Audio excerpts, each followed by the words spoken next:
నమస్కారం. మన విద్యా 24/7 ఛానల్కి స్వాగతం. 6వ తరగతి నుంచి 10వ తరగతి వరకు పాఠ్యాంశాలన్నీ తెలుగులోనే స్పష్టంగా, సులభంగా అర్థమయ్యేలా వివరించడం మా ధ్యేయం. స్కూల్ పరీక్షలైనా, ఫైనల్ అసెస్మెంట్స్ అయినా, ఎస్ఎస్సి బోర్డు పరీక్షలైనా మీ విజయాలకి కావాల్సిన పూర్తి మార్గదర్శకత ఇక్కడే లభిస్తుంది. ఇక ఈరోజు పాఠంలోకి వెళ్ళిపోదాం. మన చుట్టూ చూస్తే అంతా ఇన్ఫర్మేషనే కదా. కొన్నిసార్లు అదంతా చూసినప్పుడు అబ్బా ఏంటిది ఇంత గందరగోళంగా ఉంది అనిపిస్తుంది. అయితే ఈరోజు మనం ఆ గందరగోళాన్ని ఎలా ఒక స్పష్టమైన, చక్కని కథగా మార్చవచ్చో చూద్దాం. డేటా హ్యాండ్లింగ్ ప్రపంచంలోకి వెళ్దాం పదండి. ఈ కార్టూన్లో ఉన్న వ్యక్తిలాగే మనలో చాలామందికి అప్పుడప్పుడు అనిపిస్తుంది కదండి, పేపర్లు, నంబర్లు, చార్ట్లు అన్నీ మనమీదే పడిపోతున్నట్లు ఒక ఫీలింగ్. కాని కంగారు పడాల్సిన అవసరం అస్సల్లేదు. ఈ సమాచారపు కుప్పను ఒక చక్కని, అందరికీ అర్థమయ్యే కథగా ఎలా మార్చవచ్చో మనం కలిసి నేర్చుకుందాం. మన ఈ డేటా డిటెక్టివ్ జర్నీకి ఇదిగోండి రోడ్ మ్యాప్. మొదట గందరగోళం నుండి స్పష్టత వైపు ఎలా వెళ్లాలో చూస్తాం. తర్వాత ముడి సమాచారాన్ని అంటే రా డేటాని ఎలా అదుపులోకి తేవాలో నేర్చుకుంటాం. అక్కడ్నుంచి బొమ్మలతో మన కథను ఎలా చెప్పాలో తెలుసుకుని సాధారణంగా మనం చేసే తప్పుల నుండి కొన్ని పాఠాలు నేర్చుకుంటాం. ఇక చివరగా ఈ మొత్తం సమాచారానికి ఒక మంచి అర్థాన్ని ఎలా ఇవ్వాలో చూద్దాం. సరే, మనం మొదటి అడుగు వేద్దాం, గందరగోళం నుండి స్పష్టతకు. ఇక్కడే మనం మన డేటా డిటెక్టివ్ టోపీ పెట్టుకోవాలన్నమాట. మన పనేంటంటే చెల్లాచెదురుగా పడి ఉన్న క్లూస్ అన్నింటినీ ఒక చోట చేర్చి వాటిని కలిపి ఒక పజిల్ని పూర్తి చేసినట్టుగా ఒక ఇంట్రెస్టింగ్ స్టోరీని తయారు చేయడం. ఇక రెండవ సెక్షన్కి వస్తే రా డేటాను అదుపు చేయడం.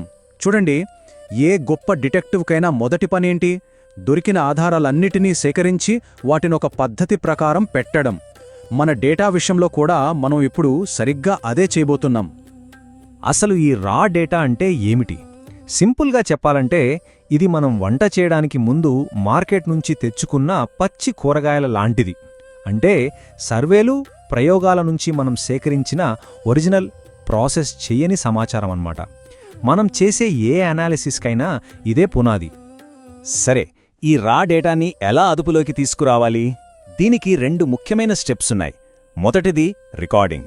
మనం తీసుకునే ప్రతి ఇన్ఫర్మేషన్ ఖచ్చితంగా, నిలకడగా మరియు పూర్తిగా ఉండేలా చూసుకోవాలి. ఇక రెండవది ఆర్గనైజింగ్. ఇలా సేకరించిన డేటాని కేటగిరీలుగా విడదీసి వాటికి లేబుల్స్ ఇస్తే ఆ తర్వాత దాన్ని అనలైజ్ చేయడం చాలా అంటే చాలా సులభమవుతుంది. ఓకే, మన ఆధారాలన్నీ ఒకచోట చేరాయి. ఇప్పుడు అసలు కథ చెప్పే సమయమొచ్చింది. మన 3వ విభాగం చిత్రాలతో కథలు చెప్పడం. ఎందుకంటే కొన్నిసార్లు 100 నంబర్లు చెప్పలేని విషయాన్ని ఒక్క మంచి విజువల్ చాలా బలంగా చెప్పగలదు. ఈ కథలు చెప్పడానికి మన దగ్గర 2 చాలా పవర్ఫుల్ టూల్స్ ఉన్నాయన్నమాట. ఒకటి పిక్టోగ్రాఫ్స్, రెండవది బార్ గ్రాఫ్స్. 2 కూడా డేటాని విజువల్ ఫామ్లోకి మారుస్తాయి, కానీ వాటి పద్ధతులు వేరు. పిక్టోగ్రాఫ్ అంటే సింపుల్గా బొమ్మలతో డేటాను చూపించటం. అయితే ఇక్కడ అసలైన హీరో ఎవరంటే కీ లేదా లెజెండ్. ఆ కీ లేకపోతే ఒక బొమ్మ 10 వస్తువులను చూపిస్తుందో 100 వస్తువులను చూపిస్తుందో మనకస్సలు తెలీదు. సో కీ అనేది పిక్టోగ్రాఫ్కి ప్రాణం లాంటిదన్నమాట. ఇక బార్ గ్రాఫ్ విషయానికి వస్తే ఇది బార్లను వాడుతుంది. చాలా సింపుల్. బార్ ఎంత పొడవుగా ఉంటే దాని విలువ అంత ఎక్కువని అర్థం. వేర్వేరు కేటగిరీలను పక్కపక్కన పెట్టి పోల్చడానికి ఇదొక అద్భుతమైన టూల్. సరే, ఈ రెండింటినీ ఒక్కసారి పక్కపక్కన పెట్టి చూద్దాం. ఈ టేబుల్ చూడండి. పిక్టోగ్రాఫ్లేమో సింపుల్ డేటాను అందంగా, ఇంట్రెస్టింగ్గా చూపించడానికి చాలా బాగుంటాయి. కానీ మీకు ఖచ్చితమైన వివరాలు కావాలన్నా, పెద్ద డేటాసెట్లను పోల్చాలన్నా బార్ గ్రాఫ్ క్లియర్ విన్నర్. ఒక్క మాటలో చెప్పాలంటే పిక్టోగ్రాఫ్ కథకు అందాన్నిస్తే బార్ గ్రాఫ్ ఆ కథకు బలాన్ని, స్పష్టతను ఇస్తుంది.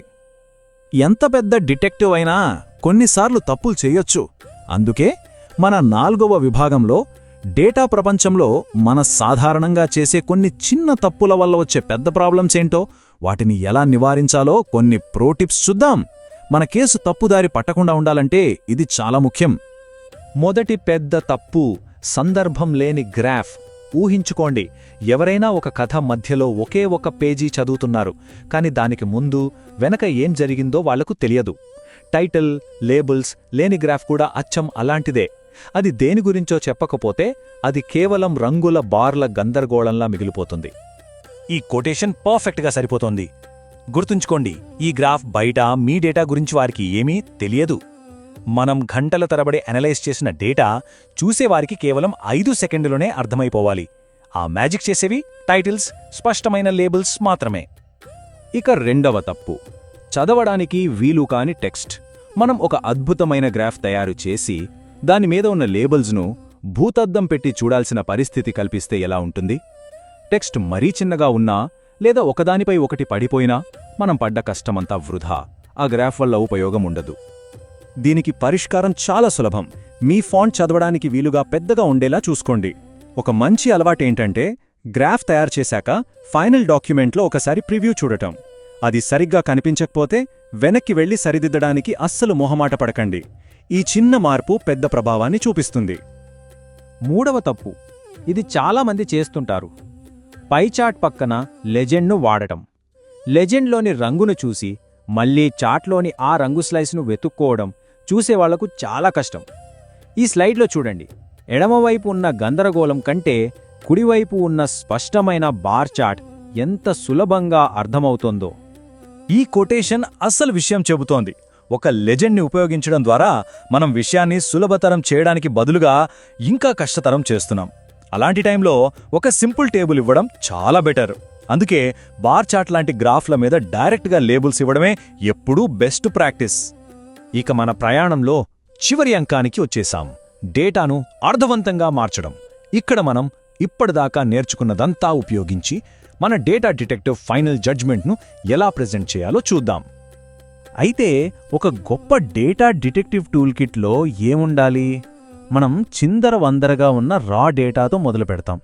రికార్డింగ్ మరియు ఆర్గనైజింగ్ ద్వారా దానికొక రూపాన్నిస్తాం. తర్వాత మన కథకు సరిపోయే విజువల్ టూల్ను, అది సింపుల్ పిక్టోగ్రాఫ్ అయినా డీటెయిల్డ్ బార్గ్రాఫ్ అయినా సరిగ్గా ఎంచుకుంటాం. సందర్భం లేకపోవడం లాంటి తప్పులను తెలివిగా అవాయిడ్ చేస్తాం. ఎందుకంటే మన ఫైనల్ గోల్ ఒక్కటే, మన డేటాతో ఒక స్పష్టమైన నిజాయితీగల కథను చెప్పడం. ఇప్పుడు మన దగ్గర టూల్స్ ఉన్నాయి. మరి మన చుట్టూ ఉన్న డేటా ఏ కథను చెప్పడానికి ఎదురు చూస్తోందో ఈ టెక్నిక్స్తో ఎవరైనా తమ దగ్గరున్న సమాచారాన్ని విశ్లేషించి దాన్నుండి కొత్త విషయాలను తెలుసుకోవచ్చు. సో మీ డేటా చెప్పే కథను వినడానికి సిద్ధంగా ఉండండి. ఈరోజు చూసిన పాఠం మీకు ఉపయోగపడిందని హృదయపూర్వకంగా ఆశిస్తున్నాను. ఇలాంటి మరిన్ని స్పష్టమైన, సహాయకరమైన, మార్కులు పెంచే పాఠాలు పొందాలంటే మన విద్యా 24/7 ఛానల్ను తప్పకుండా సబ్స్క్రైబ్ చేయండి. ఈ వీడియో నచ్చితే లైక్ చేయండి, మీ ఫ్రెండ్స్కి షేర్ చేయండి. మీ సందేహాలు, సూచనలు, తదుపరి నేర్చుకోవాలనుకున్న విషయాలు కింద కామెంట్స్లో రాయండి. మీ స్పందన మాకెంతో ముఖ్యం. మీ ఒక్క లైక్, ఒక్క షేర్, ఒక్క కామెంట్ కూడా ఈ చదువు వెలుగును మరింత మంది విద్యార్థులకు చేరుస్తుంది. మాతో ఉండండి. మీ నేర్చుకునే ప్రయాణాన్ని ప్రతిరోజు మరింత బలంగా, మరింత స్పష్టంగా, మరింత ప్రభావవంతంగా మార్చుకుందాం. ధన్యవాదాలు.